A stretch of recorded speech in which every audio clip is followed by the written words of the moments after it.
গতকালকে এই সারা বাংলাদেশের লক্ষ লক্ষ জনতা, আপামর জনতা, সবাই ছেলে বুড়ো জওয়ান সব প্রমাণ করছে যে না, ঈমান আমাদের কলিজায় আছে, ঈমান আছে, ঈমান মরে নাই। মুসলমান মরে নাই। আলহামদুলিল্লাহ, সারা পৃথিবী নাড়া দিছে, সারা পৃথিবীর আন্তর্জাতিক সমস্ত সংবাদ মাধ্যম সেখানে গতকালকের আমরা সবাই ছিলাম। আলহামদুলিল্লাহ, মার্চ ফর গাজা এই কর্মসূচির খবর সারা পৃথিবীর আন্তর্জাতিক খবরের মধ্যে, মিডিয়ার মধ্যে প্রচারিত হয়েছে। ইসরায়েলের কুত্তারা ওরা পর্যন্ত ওদের সংবাদপত্রে এই বাংলাদেশের এটাকে রিপোর্ট করছে। তাগো নেতানিয়াহুর জুতা দিয়া বাইরে আইছে, ট্রাম্পের জুতা দিয়া বাইরে আইছে, এটা তারা নিউজ করছে যে তাদের নেতানিয়াহুকে জুতা মারছে, ট্রাম্পের জুতা মারছে, এটা তারা তাদের সংবাদপত্রে লিখছে। বেশরম, এমন বেশরম, তারে যে জুতা মারছে এটা আবার নিজের খবরের কাগজ উঠাইছে যে আমারে, হ্যাঁ আপনারা সবাই, আপনাদেরকে ধন্যবাদ জানাচ্ছি, আপনারা আমাকে জুতা দিয়ে ফিরছেন। হ্যাঁ, নিজ দেশের পত্রিকা। হ্যাঁ, এই জন্য বাপ, আমি আগে ছোট্ট যে কথাটা বলতে চাই, এই প্রসঙ্গটাই মূল।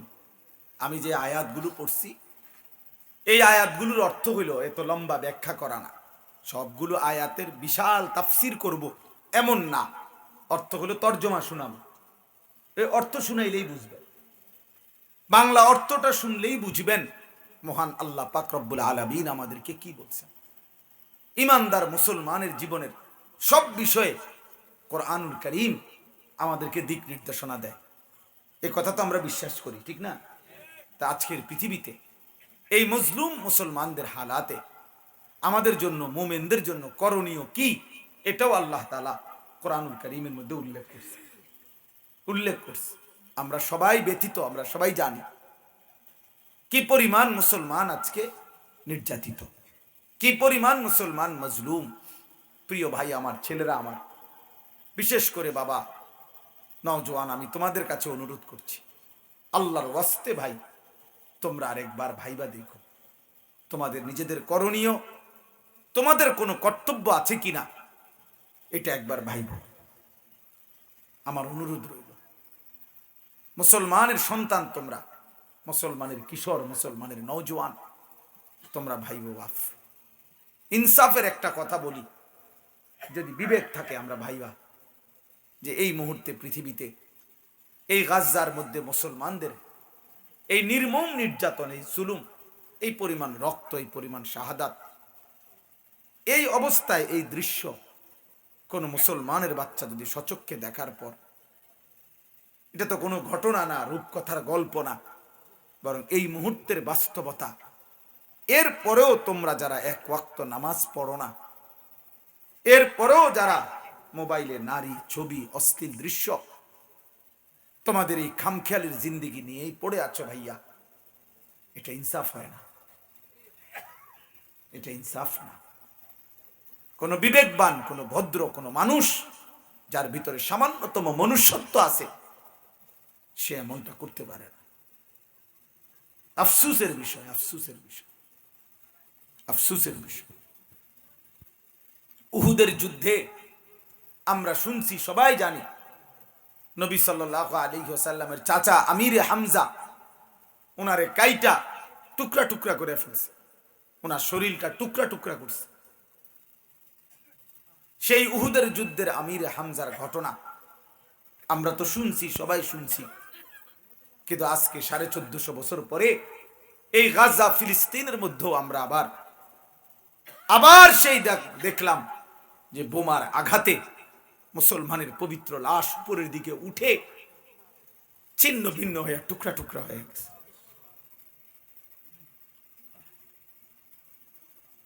আমি দেখছি আরবিতে লিখছে এক আল্লাহর বান্দা, এই ছবি দিয়া মুসলমানের লাশ উঠতেছে বোমার আঘাতে, তো উনি লিখছে, ইয়া হাদা লাইসা হাযা তুয়ুর বাল হাদা বাশার।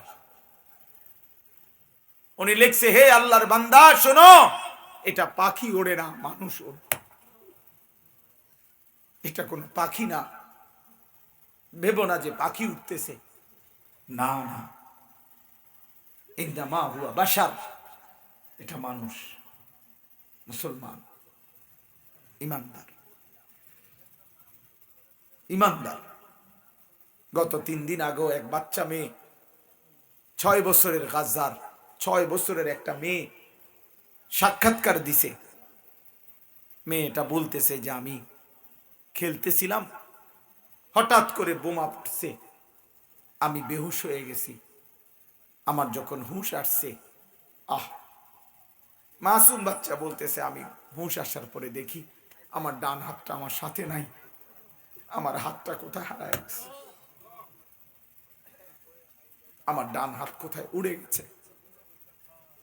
প্রিয় বন্ধু, মনে রাখো, ছোট বাচ্চা তো এটা বলতে পারে যে মা আমার জুতাটা পাচ্ছি না, মা আমার খেলনাটা পাচ্ছি না, এমনটা তো হইতে পারে। কিন্তু এক মাসুম সন্তান বলতেছে আমার হাতটা আমি পাচ্ছি না, আমার হাত কোথায় উড়ে গেছে। এই যখন মুসলমানের দৃশ্য হালাত, তখন তুমি একটা সেজদা দাও না।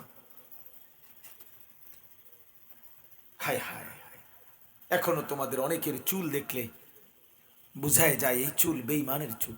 একটা বারো কলিজার মধ্যে একবারও ভাবলা না ভাইয়া, একবারও ভাবলা না এই ইহুদিদের চুল, খ্রিস্টানদের চুল, কাফেরদের চুল, এই লেবাস, এই পোশাক, এই শরীর নাপাক।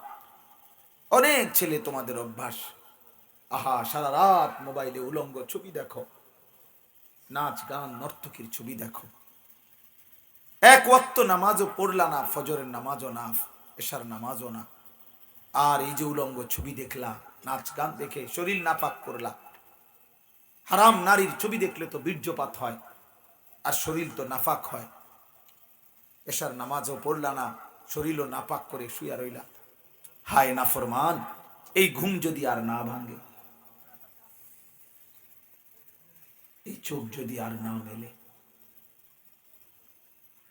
এরকম একটা বোমার আঘাত যদি তোমার উপরে পড়ে, তখন তোমার মৃত্যুটা কিসের উপরে হইল? তোমার সেজদাও নাই, শরীরটাও নাপাক। আস্তাগফিরুল্লাহ, কি নির্মম মৃত্যু হল, কি নিকৃষ্ট মৃত্যু হল। আমি হিসাব বুঝাই, 1908 সংক্ষেপে বলতেছি, 1948 সালে সর্বপ্রথম এই ইসরায়েলের এই কুত্তারা সর্বপ্রথম নিজেদের ফিলিস্তিনের বুকে নিজেদের ভূমি রাষ্ট্র ঘোষণা দিছে। সেই দিন থেকে, সেই থেকেই ফিলিস্তিনের মুসলমানের উপরে জুলুম করতেছে। সেই 1948 সাল থেকে আজকের 2025 পর্যন্ত 77 বছর আমরা হিসাব করছি। 77 বছর ধরে খোদার কসম ফিলিস্তিনি মানুষগুলো মজলুম, রক্ত দিচ্ছে। তাইলে ভেবে দেখেন, মোশাররফ ভাই আপনার বয়স কত? 33। মনে করেন আমার এই বন্ধু মোশাররফ ভাই, তার বয়স 33। তো ফিলিস্তিনের এই বয়সী একটা মানুষের তারে যদি জিজ্ঞেন, সে তো জন্মের পর থেকে কোনোদিন শান্তি, নিরাপত্তা, স্বস্তি দেখে না। ফিলিস্তিনের 15 বছরের ছেলেটা তো কোনোদিন নিরাপত্তা পায় নাই বন্ধু, সে তো কোনোদিন সুখের একটা হাসি হাসে নাই। তাইলে দোস্ত আমার, বন্ধু আমার, 77 বছর ধরে মুসলমান ওই জমিনে রক্ত দিচ্ছে। কাশ্মীর আমাদের ইন্ডিয়ার পাশের একটা প্রদেশ, মুসলিম মুসলমানদের এলাকা। কাশ্মীর 1947 সালে ব্রিটিশ, মুরব্বীরা তো জানে, 47 ইংরেজিতে ব্রিটিশ এই উপমহাদেশ থেকে চলে গেছে। এ চলে যাওয়ার সময় র্যাডক্লিফ নামে একজন ব্যক্তি, এই ইংরেজদের, ব্রিটিশের একজন দায়িত্বশীল, সে একটা মানচিত্র বানায় দিয়ে গেছে। এই মানচিত্র আইকা দিছে এক অংশ হিন্দুস্তান, এক অংশ পাকিস্তান। কিন্তু কাশ্মীরের এই এলাকাটা সংখ্যাগরিষ্ঠ মুসলমান, এইটা কোন অংশে এটার সমাধান দিয়ে যায় নাই। এরপর পরেই এই ইন্ডিয়ার বেঈমানরা এটা দখল করছে। সেই দিন থেকে আজকের এই 2025 পর্যন্ত একটানা ৭৮ বছর এই কাশ্মীরের মুসলমান এখনো রক্ত দিচ্ছে, এখনো আজাদি পায় না। আজকের যেই রোহিঙ্গা, এই বার্মা, মিয়ানমারের আরাকানের মুসলমান, এরা 1964 ইংরেজিতে সর্বপ্রথম তারা জুলুমের শিকার হয়েছে। সেই সময় থেকে তাদের উপরে জুলুম শুরু হয়েছে। সামরিক সরকার মানে আর্মি সরকার তাদের উপরে জুলুম শুরু করছে। আজকে 61 বছর 2025 পর্যন্ত আজও তারা তাদের মাটি ফিরে পায় নাই। তারা নির্যাতিত রক্তই দিচ্ছে। তাইলে দোস্ত আমার, বন্ধু আমার, বাবা আমার, ৭৭ বছর যদি ফিলিস্তিনের মুসলমান নিরাপত্তা না পায় রক্ত দিয়ে, কাশ্মীর যদি ৭৮ বছর যাবৎ রক্ত দেয়, রোহিঙ্গা যদি 61 বছর যাবৎ রক্ত দেয়, তাহলে আপনাদের আমাদের কাছে কি নিশ্চয়তা আছে যে আমাদের উপরে কোনোদিন মুসিবত আসবে না? আর মুসিবত আসলেই 3 দিনে সমাধান হয়ে যাবে? বলেন না, বলেন। এই জন্য বাপ ইনসাফের সাথে ফিকির করেন, ইনসাফের সাথে। আজকে যারা বাবা আছেন এখানে, ছেলের বাপ, মেয়ের বাপ, স্ত্রীর স্বামী যারা, আপনাদেরকে অনুরোধ করি, আপনি বলেন চাচা, বাবা, আপনার ঘরের ছেলেটা 1 ওয়াক্ত নামাজ পড়ে না, মেয়েটা পর্দা করে না, স্ত্রী পর্দা করে না, আপনার ঘরের সবাই রঙিন টেলিভিশন দেখে, নাচ গান, আপনার মুখে বিড়ি সিগারেট, আপনার ছেলে সারা রাত মোবাইলে উলঙ্গ ছবি দেখে, আপনার মেয়ে সারা রাত অন্যের ছেলের সাথে কথা বলে, আপনার সংসারের মধ্যে কোনো পর্দা পুশিদা বলতে কিছু নাই। এটা মুসলমানের ঘর? এটাই সংসার? এটা ইমানদারের সংসার? তাহলে আপনার এই জীবনের সার্থকতা কি? আপনি কিতা করলেন এই 60টা বছর, 50টা বছর ধরে? চাচা কি করলেন?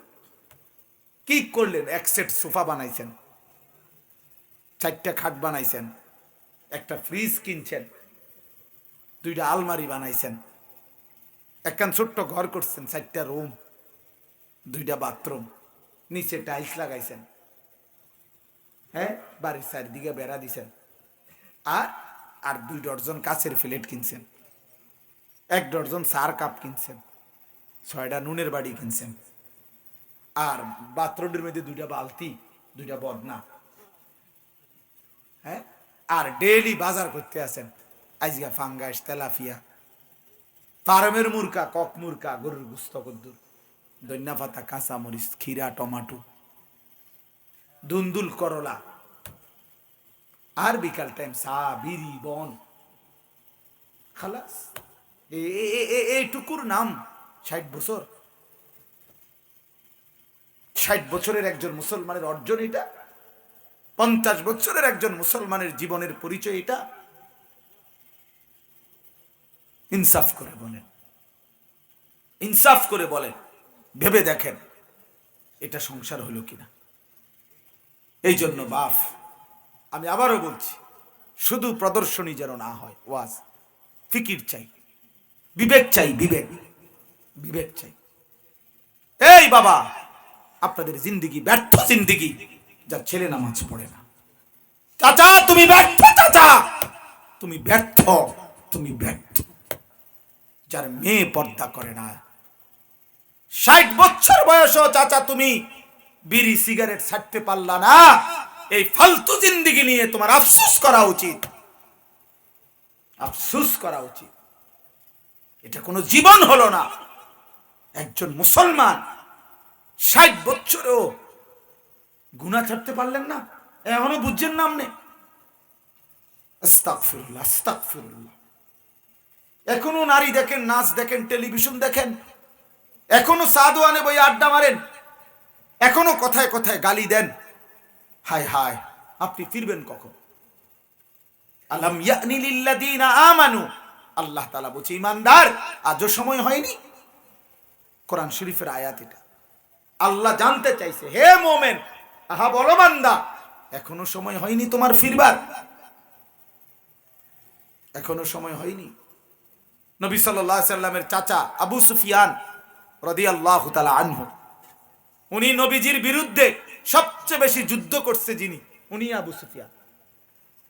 আবু সুফিয়ান বদরের যুদ্ধে আবু জেহেলের নিহত হওয়ার পর থেকে নিয়ে নবীজির বিরুদ্ধে সবচেয়ে বেশি যুদ্ধ করছে যিনি, আবু সুফিয়ান। মক্কা বিজয়ের সময় রাসূলুল্লাহ সাল্লাল্লাহু আলাইহি ওয়াসাল্লাম যখন মদিনা থেকে 10,000 সাহাবী নিয়ে মক্কা বিজয় করতে গেছেন, তো রাত্রিবেলা মানে আগামীকাল এতটুকু আইয়া পৌঁছছে যে আগামীকাল সকালেই মক্কায় ঢুকবে, এই শেষ এ কাছাকাছি পৌঁছে গেছে। তো এ আজকের রাত্রে আবু সুফিয়ান গোপনে আসছিল মুসলমানের সংখ্যা কি পরিমাণ, সে তো সেনাপতি কাফেরদের, দেখবার জন্য রাত্রিবেলা মুসলিম তাবুর চারদিকে ঘুরতেছিল। তো নবী সাল্লাল্লাহু আলাইহি ওয়াসাল্লামের আরেকজন চাচা, ওনার নাম হলো হযরতে আব্বাস, আব্বাস রাদিয়াল্লাহু তাআলা আনহু, ওনার চাচা, নবীজির চাচা। তাহলে আবু সুফিয়ান ওনারা স্বাস্থ্য ভাই, বুঝছেন না কথা?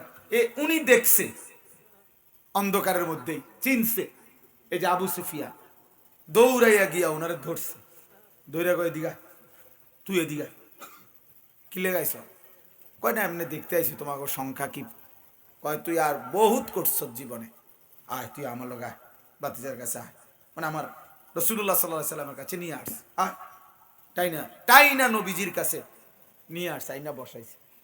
তো আল্লাহ নবী সাল্লাল্লাহু আলাইহি ওয়াসাল্লামের কাছে বসছে, আর নবীজি সাল্লাল্লাহু আলাইহি সাল্লাম চাচার দিকে তাকাইয়া এই একটা কথা বলছে, চাচা আজও সময় হয়নি, আর কত করবেন, আর কত।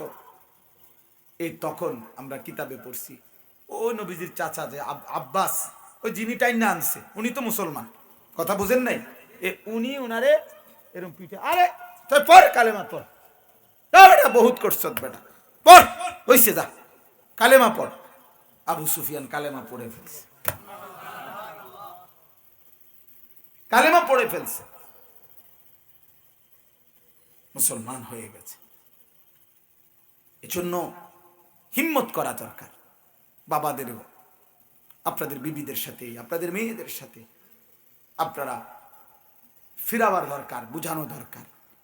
আল্লাহ তাআলা নারাজ হলে আমাদের অব্যাহত লাগাতার গুনাহ আমাদেরকে মুসিবতে ফেলবে, আমাদেরকে মুসিবতে ফেলবে, মুসিবতে ফেলবে বাপ, আমরা কষ্ট পাবো। সারা বাংলাদেশের উলামায়ে কেরাম আপনাদেরকে বুঝাইতেছে, চোখের পানি ফেলতেছে, সবাই কাঁদতেছেন আপনারা, হায় মজলুম ফিলিস্তিনি আজাদ হবে। মনে রাখবেন একটা জিনিস, এই কথা সত্য মনে রাখবেন। আমি গত কয়েকদিনের, গতকালকেও আমরা মার্চ পর গাজা এই বিশাল সমাবেশে আমরা গেছি, আগেও বলছি আমরা যে যদি কোন দিন শুনেন ফিলিস্তিনে আর একজন মুসলমানও বেঁচে নাই, খোদার কসম মনে রাখবেন, এরপরও ইয়াকিন রাখেন বিজয় মুসলমানের হবে, ইনশাআল্লাহ বিজয় হবে মুসলমানের, বিজয় হবে ফিলিস্তিনের। ইসরায়েলের কুত্তারা হেরেই যাবে, কোন সন্দেহ। 1450 বছরের ভিতরে ইহুদিরা কোনোদিন জিতে নাই, ইতিপূর্বে কখনোই জিতে নাই, পৃথিবীর ইতিহাস এটা বেটা। এই ইহুদি বেঈমান মদিনার মধ্যে বনু নজির গোত্র ছিল, ওরা হেরে গেছে। মদিনার মধ্যে বনু কাইনুকা গোত্র ইহুদি ছিল, নবীজির সাহাবাদের সাথে হেরে গেছে। বনু কুরাইজা গোত্র ছিল, ইহুদিদের হেরে গেছে। খায়বরে গিয়ে আশ্রয় নিছে নবীজি সাল্লাল্লাহু আলাইহি সাল্লাম, খায়বরে গিয়ে যুদ্ধ করছে, সেখানেও এরা হেরে গেছে। হযরত ওমর রাদিয়াল্লাহু তাআলা আনহুর জামানায় তাদেরকে পুরা আরবের সীমানা থেকে ওমর রাদিয়াল্লাহু তাআলা আনহু বের করে দিছে, তারা মাথা তুলে দাঁড়াইতে পারে নাই। পৃথিবীর যেখানে গেছে এই বেঈমানরা শুধু মুসলমান না, খ্রিস্টানদের দ্বারাও তারা আপনার বিতাড়িত হইছে। এই গোটা ইউরোপের মধ্যে এই বেঈমানরা ছড়ায়া ছিটায়া ছিল, আপনার ওদেরকেও কষ্ট দিছে খ্রিস্টানদেরকে, কিন্তু তারাও তাগরে মারছে, তাগরাও মারছে। যে এই হিটলার আপনার লক্ষ লক্ষ ইহুদি মারছে, ওই হিটলার কোনো মুসলমান ছিল না, কথা বোঝেন নাই। হিটলার কি মুসলমান? হিটলারের নাৎসি বাহিনী ওরা মুসলমান না, ওরা খ্রিস্টান। ওরা খ্রিস্টান ছিল, অথচ তারাই এই ইহুদি কুত্তাদেরকে মারছে। বেঈমানরা ওইখান থেকে আবার সইরা আইসা কৌশলে ষড়যন্ত্র করে তারা ইসরায়েল নামের একটি অবৈধ রাষ্ট্র প্রতিষ্ঠা করছে। এটা কোনো বৈধ রাষ্ট্র না, এটা হারামজাদা অবৈধ রাষ্ট্র। এটা জারজ রাষ্ট্র। এটা অন্যায়, এটা অন্যায়, এটা অন্যায়, এটা অবৈধ রাষ্ট্র। এটা মুসলমানের ভূমি, এটা ফিলিস্তিন মুসলমানের জমিন। অতএব সারা পৃথিবীতে এরা বিতাড়িত, এরা সব সময় বিতাড়িত। এই জন্য দোস্ত, ৭৭ বছর না, যদি ১০০ বছরও পার হয়, যদি ২০০ বছরও পার হয়, যদি ৫০০ বছরও পার হয়, ৯৫০ বছর পরে হলেও নূহ আলাইহিস সালামের নাফরমান জাতি ধ্বংস হয়েছে কিনা? কথা বলেন না কেন? অতএব হতাশ হওয়ার কিছু নাই। ইসরায়েলের কুত্তারা হারবেই। ফিলিস্তিনের মজলুমের রক্তে, শাহাদাতের খুনের উপরে কালেমার পতাকা উড়বেই ইনশাআল্লাহ, বিজয়ের পতাকা উড়বেই ইনশাআল্লাহ। কিন্তু বন্ধু আমার, সারা পৃথিবীতেই কালেমার পতাকা উড়বে। ইমামে মাহদী আসবে, দাজ্জালের বিরুদ্ধে লড়বে, এবং বিশ্বময় আল্লাহর জমিনে আল্লাহর কালেমা উড়বে। কিন্তু দেখার বিষয় হলো, তোমারে কামে লাগাইলো কিনা আল্লাহ, তুমি কামে লাগলা কিনা, এটা দেখার বিষয়, এটা দেখার বিষয়। এই জমিনে রব্বুল আলামিন তার উপযুক্ত প্রতিনিধি দিয়েই আল্লাহ তাআলা ময়দানে বিজয় করাবেন। কিন্তু আমি কোনো কাজে লাগছি কিনা ইসলামের জন্য, এটা দেখার বিষয়। আমারে মালিক নিল কিনা, আমারে নিল কিনা, এটা দেখার বিষয়। আজকে তোমরা যারা যুবক ছেলে, মনে রাখো এই যুদ্ধ, বাবা মনে রাখো, এই যুদ্ধ শুধু ফিলিস্তিনে সীমাবদ্ধ থাকবে না। ইসরায়েলের এই বেঈমানদের মানচিত্র আছে আঁকা। ইসরায়েলের পার্লামেন্টে একবারে প্রধান ফটকে বড় মানচিত্র আছে। এই মানচিত্র হলো গ্রেট ইসরায়েলের মানচিত্র। অর্থাৎ তারা একটি মহারাষ্ট্র প্রতিষ্ঠা করতে চায়। মহারাষ্ট্র, এ শুধু ফিলিস্তিন না, তারা শুধু ফিলিস্তিন লড়াইয়ের জন্য, দখলের জন্য যুদ্ধ করে না। ইসরায়েল গোটা আরব, গোটা মধ্যপ্রাচ্য নিয়ে, এমনকি মদিনা পার করে এরপরে এখানেই তারা ছিল এক সময়। বনু নজির, বনু কুরাইজা, বনু কাইনুকা, এখানে ছিল তারা। খায়বর নামক জায়গায় আরবের তারা ছিল ওইখানে। তাদের এই জন্য দাবি যে একেবারে মদিনা পার করে ওই পুরা সীমানা ইহুদিদের। এই জন্য তারা একটা বিশাল মহারাষ্ট্র প্রতিষ্ঠার স্বপ্ন নিয়ে এই জুলুম, এই অত্যাচার করছে। তার কাজেই এরা তোমারও ছাড়বে না, আমারও ছাড়বে না, তারা আমার সন্তানকেও ছাড়বে না, আমাদের বংশধরকেও ছাড়বে না। এজন্য আমাদের সমাধান, সারা পৃথিবীর মুসলমানদের আমাদের সমাধান আল্লাহর কোরআন, আমাদের সমাধান আল্লাহর ফয়সালা। ওই জাতিসংঘ, ওই গোল টেবিল বৈঠক, এই আলোচনায় বিবৃতি দিয়ে কোনো দিনও ফিলিস্তিনের সমস্যার, মুসলমানের সমস্যার সমাধান হবে না বন্ধু, হবে না, হবে না। ৭৭ বছর ধরে কম মিটিং হয়েছে না, ৭৭ বছরের ভিতরে মিটিং হয়েছে হাজার হাজার। এই বিবৃতি দেয়, দুঃখ প্রকাশ করে, ক্ষোভ প্রকাশ করে, নিন্দা জানায়, এই সমস্ত বাটফারি ২-৪টা কথা বলে খালাস, শেষ। একদিকে বিবৃতি দেয়, আরেকদিকে ইসরায়েলের বেঈমানদেরকে, আমেরিকার ওই বুড়া কুত্তা ট্রাম্প ওই ইসরায়েলকে সরাসরি অস্ত্র দিয়ে সহযোগিতা করে। এজন্য দোস্ত, মরে তুমিও যাইবা, আমিও যাবো, কোনো অসুবিধা নাই।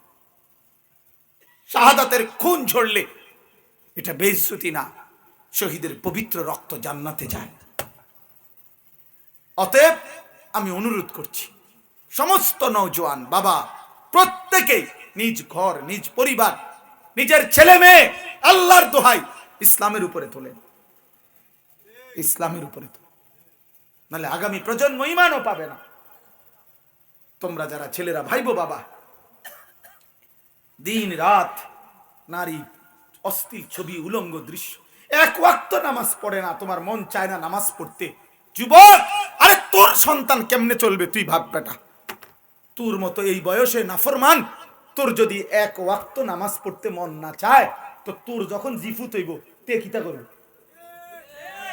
তে তো উলঙ্গ নাচবে। তুই সারা রাত যদি উলঙ্গ ছবি দেখো, তো তোর সন্তান আর কি গুনাহটা বাকি করবে? হ্যাঁ, তোমার সন্তানকে ফিরাইবা কেমনে? তুমিই তো শেষ পৃথিবীতে, না এরপরে আর তার নাই। তো আপনি শুনেন রফিক ভাই, আমজাদ সাহেব হুজুর আপনি চেনেন না? ওই যে আমাদের কুমিল্লার মুফতি আমজাদ সাহেব, আমাদের কুমিল্লার একজন বড় আলেম, ওয়াইস, খুব ভালো আলেম। উনি নিজে বলছে ওনার অঞ্চলে এক মেয়ে এক ছেলের সাথে ভাগ্যা গেছে।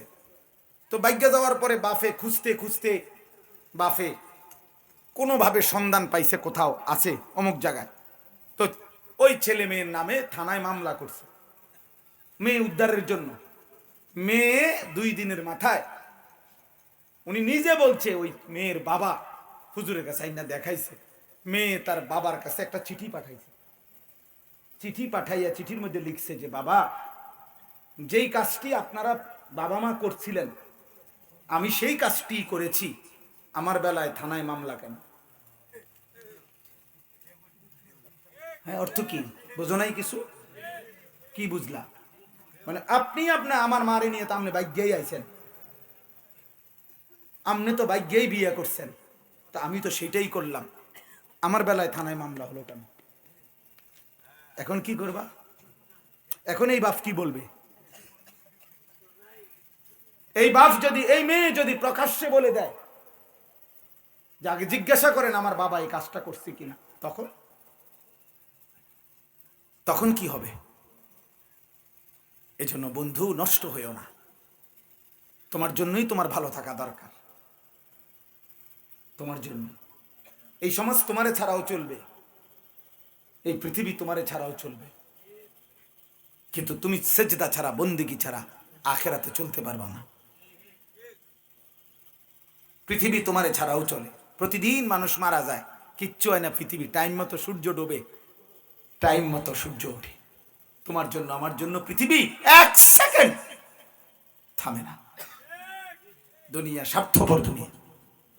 সামনের গাড়ি অ্যাক্সিডেন্ট করে, পিছনের গাড়ি থামে না, একটু জ্যাম বাজলেই চিৎকার শুরু করে, ও কি সে কয় অ্যাক্সিডেন্ট হয়েছে, মানুষ মরছে 3 জন। আরে মরলে মরছে বেটা, পুলিশ কই বেটা, রাস্তা ক্লিয়ার করতে কবে বেটা, আমার সময় নাই বেটা, তে মরছে, এটা তার দোষ, আমি কি তা? এই হলো স্বার্থপর দুনিয়া। স্বার্থপর দুনিয়া না, কারো জন্য থামে না ভাইয়া, কারো জন্য। কোনো বাপ মারা গেলে সন্তান, ছেলে মেয়ে 3 ঘন্টা 4 ঘন্টা 6 ঘন্টা হয়তো কান্দে, নাহলে 12 ঘন্টা কাঁদে, কিন্তু আসার পরে ঠিকই পাশের বাড়ির থেকে ভাত রাইন্দা আনে, আর হেরাদন সবাই পেট ভরে ভাত খায়। তা আপনারা না খুব কানলেন দেখলাম, মন্দি ভাত খান, খায় না? স্বার্থপর দুনিয়া, বড় স্বার্থপর দুনিয়া, বড় স্বার্থপর দুনিয়া, বড় স্বার্থপর। এজন্য দোস্ত, আমার বন্ধু, আমার বাবা, আমার কেউ আখেরাত বরবাদ করেন না, নিজের কবর বরবাদ করেন। জি ফুতরে মানুষ করতেন গিয়া আপনি আখেরাত শেষ করছেন। কি মানুষ করছেন? সুদের টাকা দিয়ে বুঝি ফুত মানুষ? মিয়া ফালতু কোথাকার মিয়া। সিটারি টিয়া দিয়ে বুঝি ফুত মানুষ হয়? জি ফুত মানুষ হয়, কথা বোঝেন না? ওরা ফুত মানুষ করছে, কয়জুর জি ফুত মানুষ করছে, কিতা দিয়ে মানুষ করছে? কিতা সোফা দিয়ে নি ফুত মানুষ করে? হ্যাঁ, বিল্ডিং দিয়ে নি ফুত মানুষ করে, আখলাক দিয়ে সন্তান মানুষ করে। কথা বলেন না কেন? বিল্ডিং দিয়ে সন্তান মানুষ হয়, কি দিয়ে? আখলাক দিয়ে। তো আখলাক কোথায় ছেলেটা? আমনের ফুত আর আমনের চুলের লগে এত তফাৎ কেন? আপনার পোশাকের সাথে আপনার সন্তানের পোশাক এত ব্যবধান কেন? মায়ের বোরকা আর মেয়ের বোরকা ভিন্ন রকম কেন? দাদির বোরকা নাতনির বোরকা ভিন্ন কেন? আমার দাদি আর আমার মা আর আমার স্ত্রী, আমার মেয়ে, খোদার কসম বরাবর সেম বোরকা। কারণ আমি আমার দাদিরও দেখছি, মারও দেখছি, আমার বিবিকেও দেখেছি, আমার মেয়েকেও দেখছি। আমার দাদার জামা, আমার বাপের জামা, আমার জামা, আমার সন্তানের জামা বরাবর। আলহামদুলিল্লাহ, বুঝার জন্য বললাম। আপনি কি মানুষ করছেন বলেন? 1 ওয়াক্ত ছেলেরা নামাজ পড়ে না, কোনোদিন ফজরের নামাজ পড়ে না, এটা মানুষ? তে মানুষ বুঝি, তে জানোয়ার না তো কে জানোয়ার? হ্যাঁ, এই জন্য যুবক ভাবতে শিখো। ইসলামের জন্য লড়তে হলে হিম্মত দরকার, হিম্মত দরকার। আল্লাহ তাআলা উপযুক্ত লোক তৈরি রাখছেন। এ ফিলিস্তিনেও আছে, গাজাতেও আছে। একদিন শুনবেন, একদিন ঘুম থেকে জেগে দেখবেন মাটির নিচে হাজার হাজার মুজাহিদ আল্লাহর জন্য যারা জান কোরবানি করবে তারা রেডি আছে, কোনো সন্দেহ নেই। ফিলিস্তিন হারে নাই, ইসরায়েল জিতে নাই, মুসলমান রক্ত দিচ্ছে, জান দিচ্ছে, কিন্তু পর্যাপ্ত পরিমাণ আল্লাহর দিন এর জন্য কোরবানি করা সৈনিক জমিনে আছে, অবশ্যই আছে, অবশ্যই। হতাশ হওয়ার কিছু নাই, হতাশ, দোয়া করতে হবে শুধু মালিকের কাছে, আল্লাহর কাছে চাইতে হবে, আল্লাহর কাছে চাইতে হবে, নিজেরা চোখের পানি ফেলতে হবে। আমাদেরকেও আল্লাহর জন্য জিহাদ ফি সাবিলিল্লাহ এর জন্য প্রস্তুতি নিতে হবে।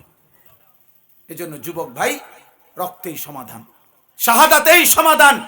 জিহাদ ফি সাবিলিল্লাহ, আল্লাহর জন্য জীবন বিলিয়ে দেওয়া, এর মধ্যেই মুমিনের সমাধান, এটাই সমাধান। ওই আলোচনা গোল টেবিল না, গোল টেবিল। আলহামদুলিল্লাহ, আমরা গতকাল দেখছি, আমি তো দেখছি কি পরিমাণ মুসলিম যুবক, আলহামদুলিল্লাহ, প্রতিবার যখন বলছে সাবিলুনা সাবিলুনা, আল জিহাদ আল জিহাদ, যুবকরা বলছে, লাখ লাখ নওজোয়ান ইনশাআল্লাহ। আমরা তো মালিককে বলি, তোমরাও বলো যে আল্লাহ প্রয়োজনে আমারে নেন, ফিলিস্তিনকে মুক্ত করে দেন, ফিলিস্তিনকে আজাদ করে দেন, প্রয়োজনে আমার রক্ত নেন, আমার রক্ত নেন।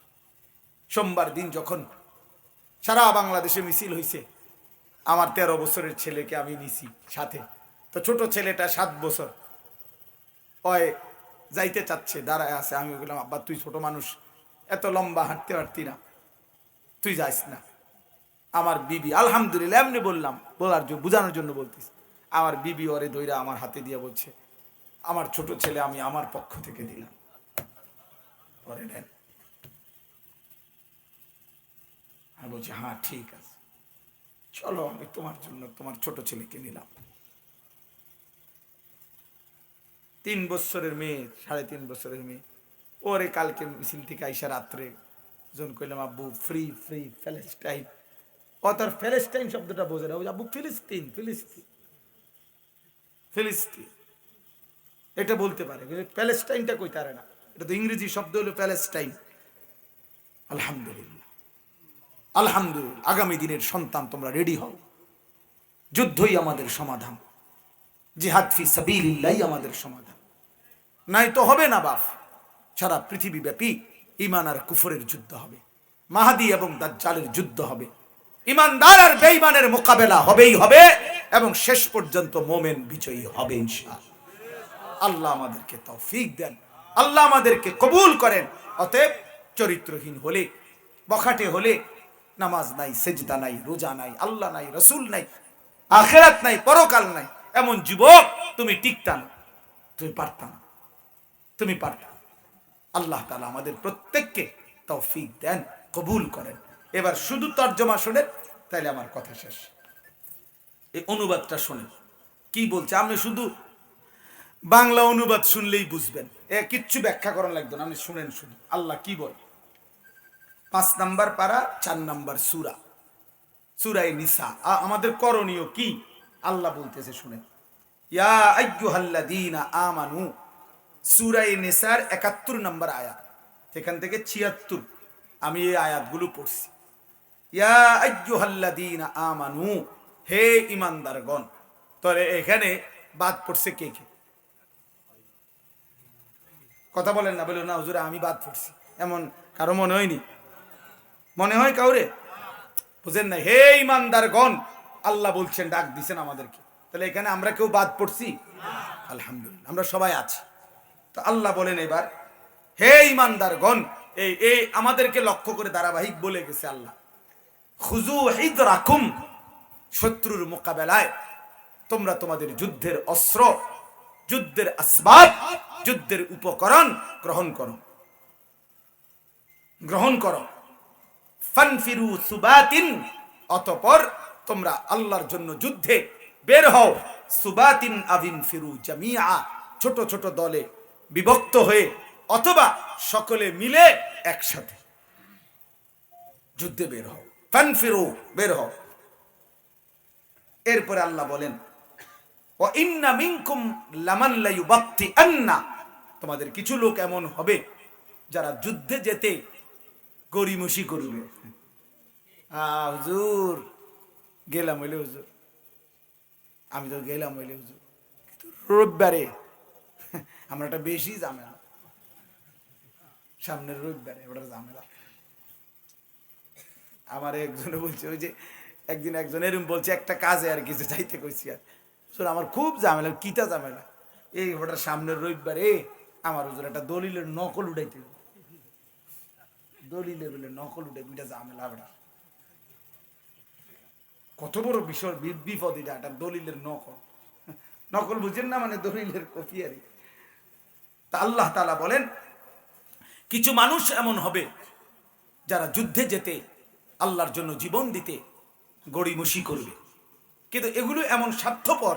আল্লাহ বলেন ফাইন আসাবাতকুম মুসিবাতুন, যখন যুদ্ধে যারা গেছে সেই ইমানদার মুমিনদের উপরে যখন কোনো মুসিবত আসে, ক্বালা কাদ আনআমা আল্লাহু আলাইয়া ইদ লাম আকুম মাআহুম শাহীদা, তখন এই নাফরমান বলে দেখছনি আল্লাহ আমারে বাঁচাইছে, আমি তোমার লগে আছিলাম।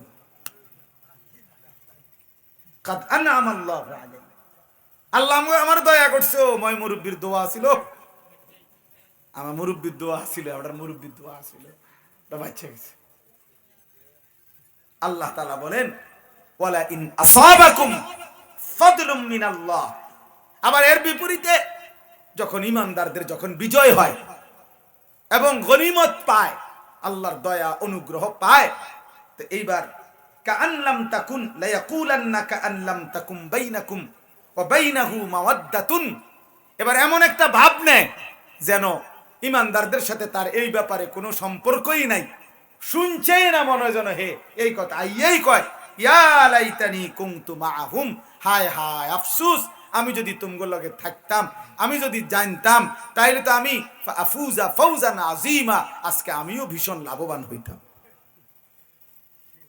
লাভবান বিজয় দেখে, গনিমত দেখে এবার আবার লোভ করতেছে। আল্লাহ তাআলা বলেন শোনো বান্দা, এবার আল্লাহ আবার পূর্বের কথায় ফিরে আসছে। আল্লাহ বলেন ফালিয়ুকাতিল ফি সাবিলিল্লাহিল্লাযীনা ইয়াশরুনাল হায়াতাদ দুনিয়া বিল আখিরাহ, তোমরা যারা দুনিয়ার এই সামান্য জীবনটাকে বিক্রি করে দিছো আখিরাতের বিনিময়ে, যারা সিদ্ধান্ত নিছো দুনিয়া লাগবে না আখিরাত নেব, আল্লাহ বলে তোমাদের উচিত প্রত্যেকই আল্লাহর রাস্তায় জিহাদ করা। তবে আগে সিদ্ধান্ত ক্লিয়ার করো যে দুনিয়া চাও না আখিরাত চাও। কথা বুঝছেন নাকি? আল্লাহ বুঝছেন। এবার আল্লাহ বলেন যুদ্ধে বের হয়ে দুইটা হালাত হবে। ইমানদার যুদ্ধে লড়লে, জিহাদ ফি সাবিলিল্লাহ করলে দুইটা অবস্থা হবে, হয় জিতবে নয় মৃত্যুবরণ করবে। এই তো না, আমাই ইউকাতিল ফি সাবিলিল্লাহ ফায়ুকতাল আও ইয়াগলিব, আল্লাহ বলে যে আল্লাহর রাস্তায় জিহাদ করবে, যুদ্ধ করবে, সে মৃত্যুবরণ করুক, মানে শহীদ হোক, আও ইয়াগলিব অথবা বিজয় লাভ করুক, উভয়কেই ফাসাউফা নুতিহি আজরান আযীমা, আমি আল্লাহ সর্বশ্রেষ্ঠ বিনিময় জান্নাত দিয়ে দেব। জিতলেও জান্নাত দেব, শহীদ হলেও জান্নাত দেব। সুবহানাল্লাহ। তাহলে মুমিনের লস কোথায়? মুমিনের লসটা কি? মুমিনের লস না গেলে, মুমিনের লস না গেলে, আল্লাহর জন্য না বের হলে, আল্লাহর জন্য। এরপরে দেখেন, এরপরের আয়াতটা দেখেন কি জ্বলন্ত আয়াত। আল্লাহ বলেন ওমা লাকুম লা তুকাতিলুনা ফি সাবিলিল্লাহ, হে মুসলমানগণ, ইমানদারগণ, তোমাদের কি হলো?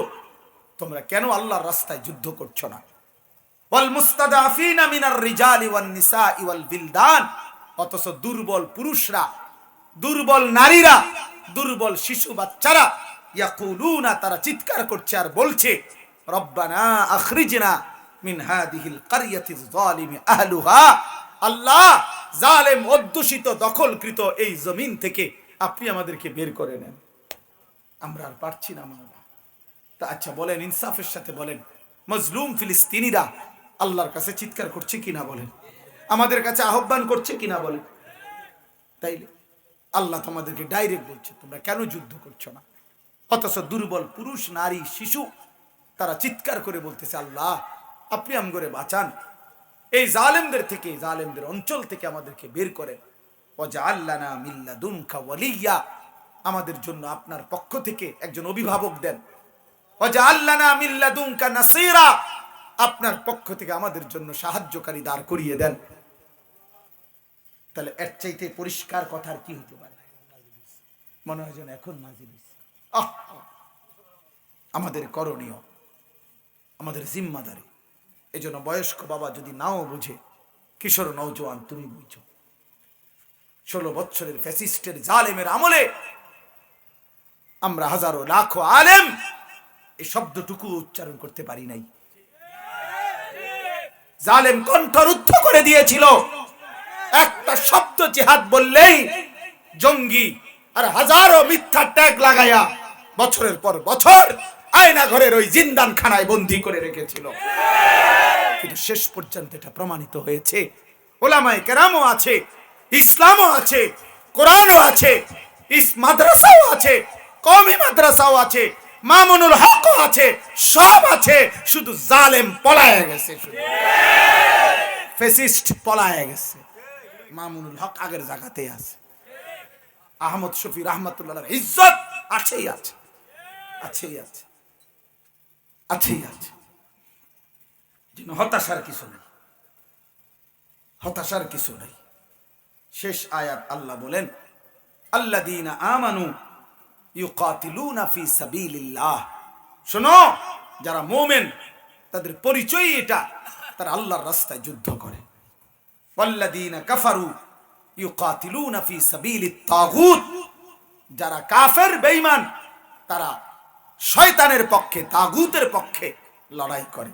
আল্লাহ আবার শেষ কথা আল্লাহ বলছে, ফাকাতিলু আউলিয়া আশ-শাইতান, অতএব হে ঈমানদারগণ, মুমিনগণ, আবারও বলছি আমি আল্লাহ, তোমরা শয়তানের বন্ধু মানে বেঈমান কাফেরদের মোকাবেলায় যুদ্ধ করো, যুদ্ধ করো, যুদ্ধ করো।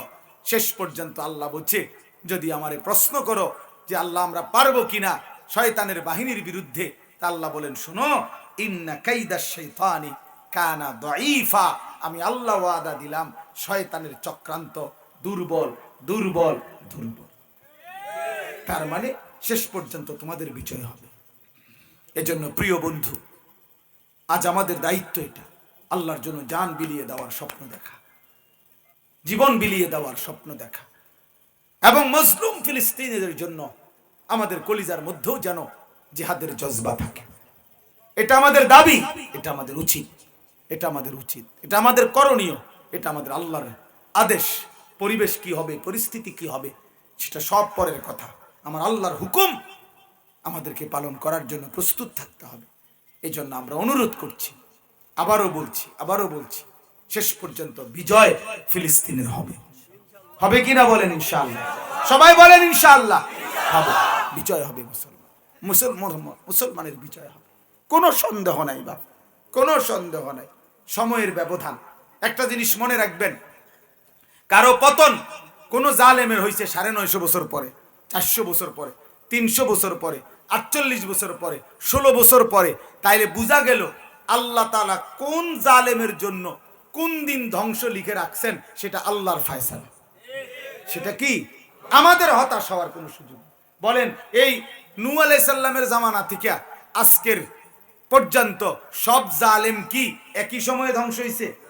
তো তাইলে আল্লাহই জানেন আমাদের চোখের পানি ঝরবে, মুমিনের রক্ত ঝরবে, হাজারো লাখো মুসলমান শহীদ হচ্ছে, কিন্তু এরপরেও যে আর সম্ভাবনা নাই এ কথা বলা যাবে না, বরং এ কথা বলতেই হবে, জিতবেই ফিলিস্তিন।